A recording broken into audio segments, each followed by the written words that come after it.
Olá, como você já sabe, o nosso encontro agora é aqui no Manchete Podcast. E olha que essa semana foi uma semana quente na política de Campos. Tivemos ontem a aprovação das contas da ex-prefeita Rosinha Garotinho, uma mudança talvez inédita no cenário nacional, se não inédita, raríssima no cenário nacional. Uma conta que chegou a ser reprovada voltou a ser aprovada. Eu falei com a Rosinha ontem, a convidei para estar aqui com a gente, mas ela alegou que tinha compromisso no Rio de Janeiro e que não poderia estar em Campos gravando essa entrevista. Já tínhamos outra entrevista pré-agendada para tratar agora de um outro assunto. Manchete Podcast não vai ficar somente falando de política, mas também de políticas públicas, que é o que a gente vai tratar agora em relação à questão dos professores da rede municipal de Campos. Eu recebo aqui o professor Alcenir Bueno, que vai falar um pouquinho com a gente sobre a situação dos professores de 20 horas, que pleiteiam aí um reajuste salarial, na verdade uma correção salarial, não é isso, professor?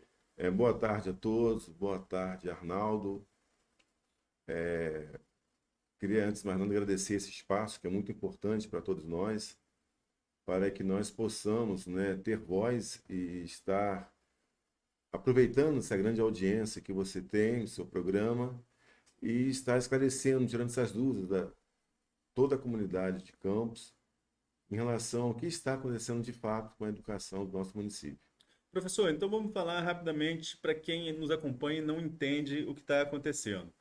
Nós tivemos uma readequação do salário do professor, sobretudo professor de 35 horas, professor 2, professor de primeira, quarta série também do ensino infantil, e essa correção, pelo que parece, não chegou também ao professor de 20 horas, que para quem está em casa e não nos entende muito bem nesse linguajar técnico, é o professor de português, matemática, que leciona disciplinas dentro da rede municipal. Foi isso que aconteceu e qual é a luta de vocês? Sim, inclusive, é, hoje, hoje não falamos professores, né? São profissionais de educação, né? Que abarcam o cargo de supervisão, pedagogo.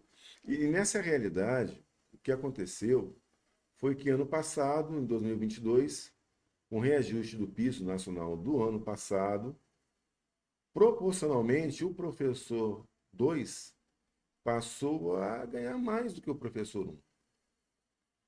E isso fere frontalmente o plano de cargos e salários da própria prefeitura. Uma legislação específica que trata da proporcionalidade dos cargos, entre os cargos da categoria de 2009.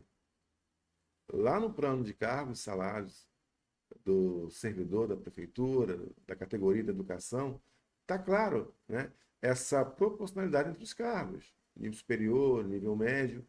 E isso, a partir do reajuste concedido, justo que foi concedido, né, merecido, né, esse reajuste ao professor 2, acho até que deveria ter sido um valor maior, né, do que foi concedido pelo trabalho que ele desenvolve, mas o professor 1 ficou prejudicado nessa questão da proporcionalidade, né, entre as categorias. Hoje o professor 2 ganha mais que o professor um. Proporcionalmente, sim.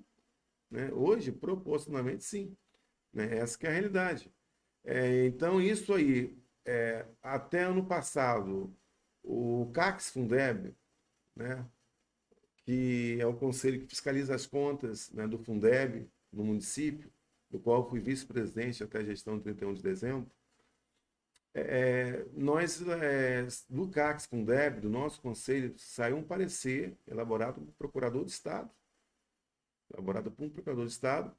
onde ele fundamenta juridicamente a questão da proporcionalidade do professor 1, do desrespeito ao plano de cargos, carreira de salário. A prefeitura não está respeitando. Entendeu, Arnaldo? Mas quem não respeita? Isso passa pela administração, isso passa pela educação. Quais são as pastas do governo Vladimir que estão envolvidas nessa questão e que não desenrolam no ponto de vista de vocês, professores? O grupo de vocês conta com um grande número de professores envolvidos, né? Sim, nosso grupo tem cerca de 1.300 profissionais da educação. Né? Nós conseguimos mobilizar isso dentro do grupo de WhatsApp e tem 15, 3 semanas, 20 dias. E a partir dessa criação, nós estamos ganhando as ruas, nos organizando, ganhando as ruas, indo para as plenárias, indo para as sessões da Câmara, conversando, dialogando ordeiramente, né? Até porque deve deixar muito claro que o nosso movimento é partidário, não é direita, não é esquerda, não é oposição, não é situação. A gente está dialogando com todo mundo, com os vereadores da base, com o líder do governo, com a oposição, até porque as nossas demandas são pautas específicas da categoria, que envolve, além da questão da proporcionalidade do professor 1, a questão do reajuste do Piso Nacional 2023, a questão da readequação das letras. Agora, em março, Arnaldo, completamos 4 letras em atraso. A prefeitura não fez ainda essa correção, né? Então, o nosso grupo é muito claro, né? O movimento nosso é apartidário. Por isso que está ganhando corpo, está ganhando consistência, tem dado certo. E essa conversa, nós tanto buscamos o diálogo com a educação, quanto com a administração. Em janeiro, a gente se reuniu, inclusive com a presença do Ciprozep, né? Elane estava presente, o Wanderson, que é o diretor de assuntos educacionais do Ciprozep, também estava presente, junto com toda a nossa comissão, com o Weiner. O Weiner foi muito claro, quando ele coloca o seguinte: ó, pessoal, nós elaboramos, né, um estudo de efeito de impacto orçamentário, até porque o professor 1 são 700 profissionais de educação. O professor 2 são 4.000 e tantos, né? Agora, no número baixo, são 700 funcionários. 700 funcionários da educação. E nós fizemos a avaliação de impacto, a minha equipe fez a avaliação de impacto financeiro. A Procuradoria já também deu o parecer dela, inclusive nessa reunião que ele fez conosco, agora, início do mês de março, o vereador Maicon Cruz, que estava presente, ele que intermediou essa outra reunião com o Weiner. E o vereador viu quando ele botou na mesa aqui: ó, não posso mostrar para vocês ainda, que tem que passar pelo prefeito.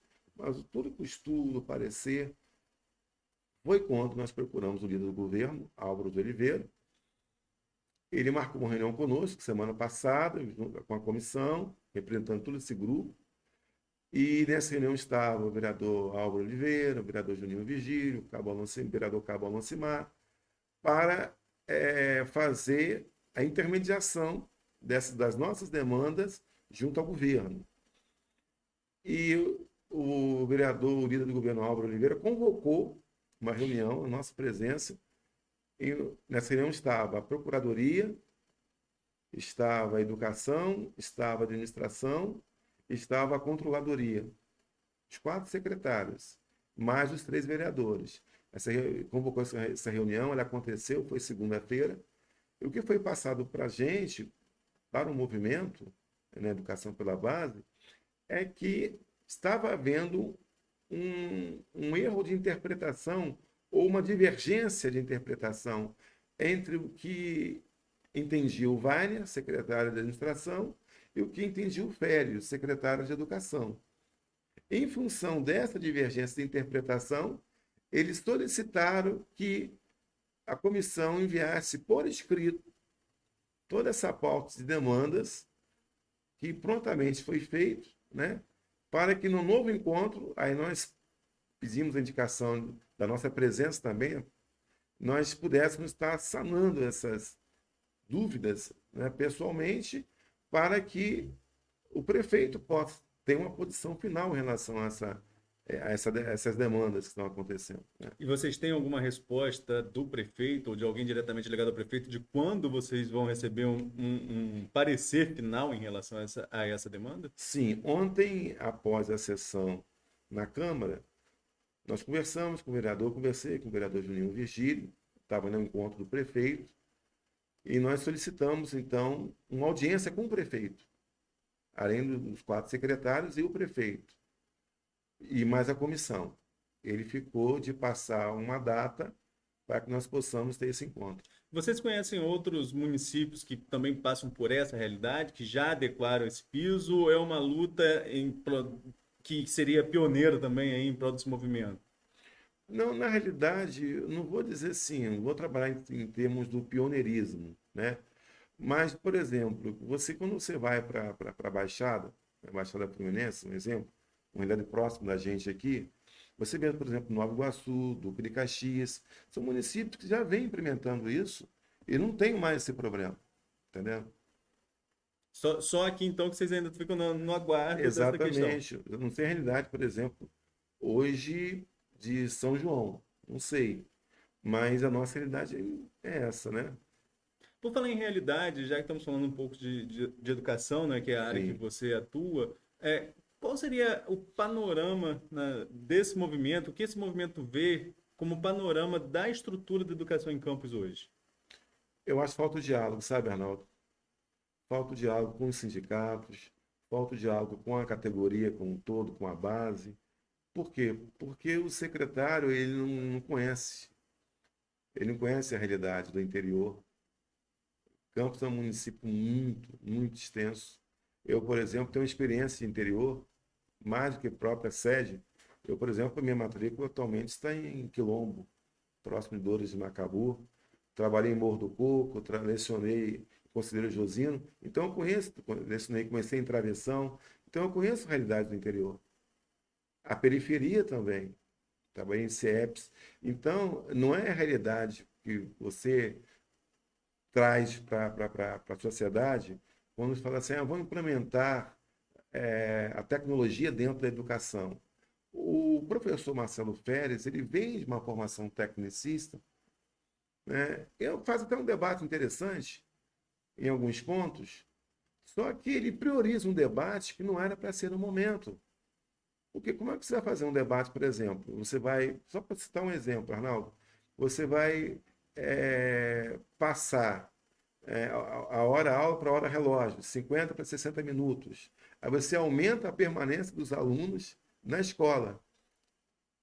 Aí o que acontece? Você não aumenta a merenda do aluno. Por quê? Porque ele vai ficar mais tempo na escola. Você não garante uma qualidade de permanência a esse aluno dentro do seu ambiente de trabalho. Que, infelizmente, a maioria da realidade das escolas são escolas sem ventilação, sem refrigeração, sem assim, uma série de demandas mesmo, com deficiência de merenda escolar. Então, você não pode aumentar a permanência do aluno e não oferecer condições para que ele possa permanecer dentro daquele ambiente de trabalho escolar. Então, na realidade, isso seria um exemplo. Né? Então, quando você ouve a categoria, você consegue entender as suas demandas. Então, falta mais diálogo. Acho que o prefeito, pelas demandas que ele tem, né, suas múltiplas responsabilidades com as pastas que ele delega, deveria estar mais atento a essa pasta e saber de fato o que está ocorrendo nos bastidores. O secretário dialoga com vocês diretamente, né? Você falou dessa reunião envolvendo a comissão em várias pastas. Mas Sim. antes dessa reunião, vocês tentaram algum diálogo direto com o secretário de Educação para tentar solucionar isso sem precisar chegar a mobilizar toda a estrutura? Na realidade, houve, né? Isso aconteceu, essas tentativas, né? Porém, elas são infrutíferas, né? Por quê? Porque, na realidade, se coloca uma barreira, né? Não é que se recusa a dialogar, mas, na realidade, protela, né? Protela bastante, né? Existe uma dificuldade, uma certa dificuldade de acesso? Sim, existe. Mas quando se tem um acesso, não se tem um debate amplo para todo mundo, né? Eu acho que a ideia da audiência pública é uma coisa interessante. Vamos dialogar abertamente a toda a população campista para entender o que está acontecendo com a educação. Qual a sua avaliação hoje sobre a educação de campus? É ruim, é uma avaliação ruim, Por Arnaldo. quê? Né? Ruim não só pela política de valorização do servidor, existe naquela audiência que foi criada, né, na última audiência pública em que o presidente da comissão, Maicon Cruz, encerrou, o controlador do município, ele falou assim, como é que seria então a questão da gente conceder esse reajuste, essa proporcionalidade ao professor e não as demais categorias? Ora, controlador, na realidade, a educação tem uma verba específica, que as outras categorias não têm, que é o Fundeb, onde a lei é muito clara, 70% tem que ser gasto com a valorização do profissional da educação. Então, se aí você tem um servidor como um todo, 7 anos, sem R$ 1, 1 centavo de reajuste, 4 letras, sem estar readequadas. E além disso, um déficit de 35%, 40% de proporcionalidade do professor 1, tendo uma verba específica para isso, e não gastar naquela pasta, isso é plenamente justificado. A verba do Fundeb é para a educação, tem que ser gasto ali. Agora, essa questão das letras, salvo o melhor juízo, e eu estou de memória aqui, eu lembro que o prefeito Vladimir chegou a anunciar que teria aí um ajuste nessas letras, sendo proporcional lá a 17, 18, 19, 20, que não ocorreu aí esse ajuste. Para quando é isso? Vocês chegaram a ter ser informados? Houve um procedimento, Arnaldo, administrativo de autoavaliação dos servidores. Ocorreram duas fases. O servidor faria uma autoavaliação e, na segunda fase, o seu chefe imediato iria avaliá-lo. Essas duas fases, elas já ocorreram. E até hoje, o secretário de Educação e Administração e o prefeito, eles não vieram a público dizer quando isso será concedido. Então vocês não têm ainda nenhuma informação em Nenhuma relação a isso. informação em relação a O isso. Sindicato dos Servidores, por exemplo, como é de maneira mais abrangente essa questão, também não chegou a passar nada para vocês? A Elaine não tem nenhum comunicado para os servidores em relação a isso? Não, a Ilane, o Ciprozep sendo muito parceiro também nesse movimento, né? É, até agora não. Até agora existe assim, o que a gente já ouviu é que teve fase de recurso, servidores que passaram do prazo, do período, não fizeram autoavaliação ou fizeram autoavaliação errada, em alguns casos, né? Aí foi concedida uma fase recursal para dar chance a esses servidores, porém até agora, em termos de data, oficialmente, ninguém me pode dizer quando esse benefício seria concedido à categoria. Professor Zenin, você poderia repetir para a gente o nome do movimento? É educação pela base, porque surgiu a partir da base, da satisfação do número grande de professores. Não foi um movimento puxado por sindicatos, não foi o Ciprozep que puxou, não foi o CEP que puxou. Começou a gente dialogar através de WhatsApp, vamos criar um grupo e a partir dali, de um dia para o outro, foi criado um sábado, um domingo já tinha 900 profissionais de educação naquele grupo, e a coisa foi crescendo. Vocês Né? chegaram a realizar algum movimento? Teve uma manifestação perto da Câmara? Foi de Sim, vocês? nós estamos já assim, nós fizemos uma mobilização na semana passada e a outra ontem também, durante a sessão, antes, durante e após a sessão na Câmara. Mas é essa que foi em frente à Câmara, então, na semana passada, foi a que Exatamente. reuniu um número maior de pessoas? Como é que Isso, foi? exatamente. Não, essa foi um número maior, foi de ontem. De ontem foi um número maior do que a de semana passada Mas ainda. ontem vocês acabaram abafado um pouquinho por causa daquele movimento político ali em Exatamente. relação às contas Houve rodeias. movimento político ontem para a prestação das contas das prefeitos. E qual a expectativa de vocês, hoje você fala aqui como representante deste movimento, qual a expectativa de vocês em relação à solução desse caso? Vocês acham que dá para chegar a um meio termo ou tem que se ajustar em X percentual? Qual é a proporcionalidade desse ajuste que vocês esperam? Olha, o diálogo, a gente pede que o poder público municipal, através dos seus entes representativos, eles possam estar nos recebendo nessa audiência, né, que o grupo, né, o movimento pediu ao vereador Juninho, ao líder do governo Álvaro Oliveira, para que ele marque e o bom senso prevaleça, né, porque a educação de campus já está, pelo menos, um bom período, um bom tempo, sofrendo um processo enorme de desvalorização. Entendeu? Esse reajuste pleiteado por vocês, ou essa adequação, usando o termo correto, isso mexe em quanto no salário base de vocês, percentualmente falando? Vocês têm esse cálculo? Sim, o dado percentual é em 35% e 40%. São as perdas, né? Ou seja, é o que antes do reajuste existia de proporção entre as categorias. E agora não existe mais. Então seria no mínimo 35% de reajuste. Exatamente, exatamente. E se houver uma contraproposta do governo aí de um meio termo, então há possibilidade de diálogo? Sim, o diálogo sempre tem. Sempre tem essa possibilidade, mas existe, repito, uma verba específica do Fundeb que é para política de valorização profissional. E quando se fala em valorização profissional, é o quê? basicamente, provimentos, né? Condições de trabalho são o quê? São estruturas, que 30% da verba é destinada para isso. 70% para política de valorização. Seriam o quê? Provimentos. Provimentos, investimento em qualificação profissional, que não existe, né? É até um tema, um debate importante. A pessoa quer fazer uma pós-graduação, um mestrado, doutorado, que seja, primeiro, ele tem uma dificuldade tremenda de conseguir 50% de redução de carga horária. E está lá na legislação. Mas ele já tem dificuldade na prefeitura de Campos de conseguir, né? Quando ele entra no mestrado e doutorado, por exemplo. Aí, agora, há um critério de processo de escolha de turmas, onde o secretário, por decreto, coloca a qualificação como o primeiro item de escolha, o que é um erro.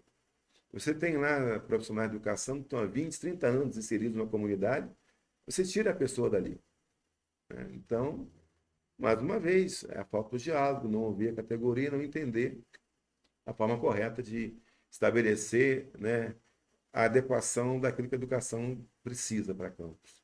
Para concluir nosso bate-papo, professor, eu tenho a impressão, pelas diversas conversas que já tive com o próprio secretário Marcelo Pérez, Sim. com a administração, com o Weiner, me parece que a rede de campus, e não só pelas conversas, pelo que a gente vê de processos seletivos acontecendo, me parece que a rede de campus necessita de professores. Ao mesmo tempo, se a conta não está fechando agora, imagina quando entrar novos professores efetivos, né, concursados nessa estrutura. Não é um cálculo complexo demais? Precisa realmente de professor, mas a questão do pagamento me parece que está um pouco fora desse contexto. Se falta agora que tem pouco, imagina quando entrar mais. Não, eu não vejo assim, Arnaldo. Primeiro, eu sou a favor do concurso público efetivo, né? Eu não defendo o processo seletivo, porque eu acho que o processo seletivo é uma precarização da mão de obra do trabalho, ainda mais quando se fala em educação. Campos já muitos anos, que não tem um concurso público para cargos efetivos da educação. Existem demandas, né, muito dentro das escolas, interior principalmente, porque a prefeitura não paga difícil acesso, como o Estado paga, então não dá incentivo para o interior. Então você vê muitas escolas, principalmente do interior, na periferia, sem professores. Aí eles ocupam o quê? Processo seletivo, né? E aí você não fazer esse debate agora, eu acho uma incoerência. Está na hora de concurso. Está na hora do concurso. Sim, passou da hora. Professor Alceni, quero agradecer a sua presença aqui no Manchete Podcast, deixar o espaço aberto para as próximas oportunidades e também desejar aí que consigam chegar a um bom senso junto à prefeitura e resolver essa situação. Arnaldo, eu agradeço o espaço, né? Eu agradeço aos vereadores, tanto da base quanto da oposição, que estão nos recebendo, estão abraçando, né, intermediando, né, essas demandas que o movimento está trazendo. Porém, na realidade, não estamos satisfeitos com o desenrolar dos acontecimentos, né? Nossas pautas, elas são amplas, sim, mas elas têm prioridades e até agora nenhuma delas elas foram atendidas, né? A gente precisa ser ouvido mais. Eu acho que esses vereadores que estão intermediando agora, esses contatos, eles podem fazer mais por esse movimento. Obrigado, professor. E você que nos acompanha, siga Manchete RJ nas redes sociais, fique ligado também nas plataformas de áudio. Até a próxima semana. Foi, Fabrício. Arnaldo, Professor, muito obrigado.